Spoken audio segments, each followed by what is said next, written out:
But in his latest book, Jung and Spirituality, Tacey talks about some of the American Jungians, and how they're putting him in a box and maybe oversimplifying him. And I didn't know if that resonated with you, or if you had any thoughts on that.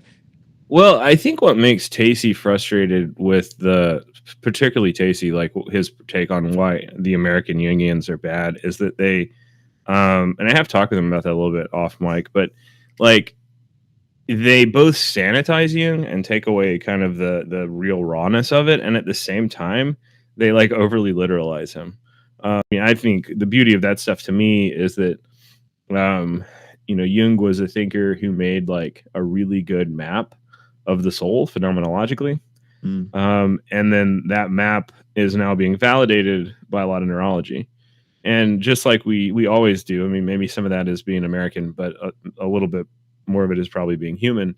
When we rediscover these things that somebody else pointed out, we don't always go back and give credit. And I think that happens to him a lot. Some of that is just because the history of the profession's not taught. I mean, half the time when I'm talking to a neurologist about that, they're like, oh, that's interesting. I don't know anything about him. I thought he was like the collective unconscious guy, or he was like kind of the pseudoscience magic guy. We don't teach the history of the profession. So how could people recognize the insight, 100 years later? But I think a lot of it is maybe more intentional.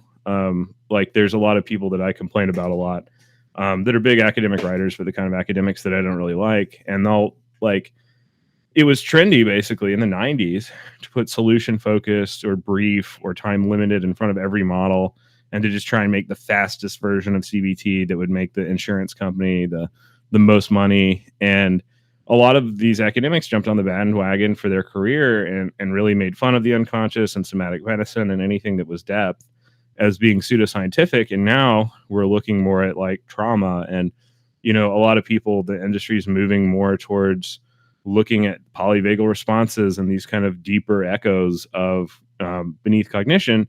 And so these same guys are basically writing something, still pretending they're right, that is totally opposite of what they wrote 30 years ago.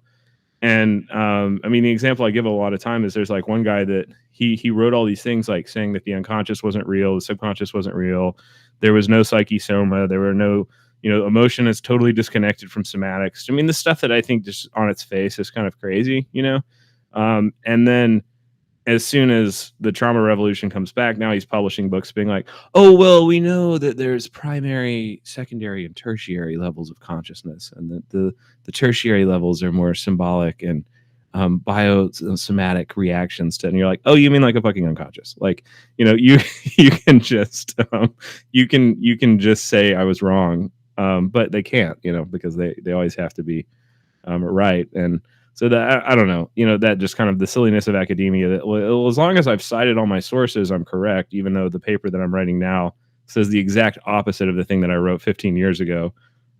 I don't know. Like, there's just a silliness to that kind of American academia, I think. Hear the rest at gettherapybirmingham.com/podcast, on YouTube, or in any video library when you search for the Discover, Heal, Grow podcast, a Taproot Therapy Collective podcast.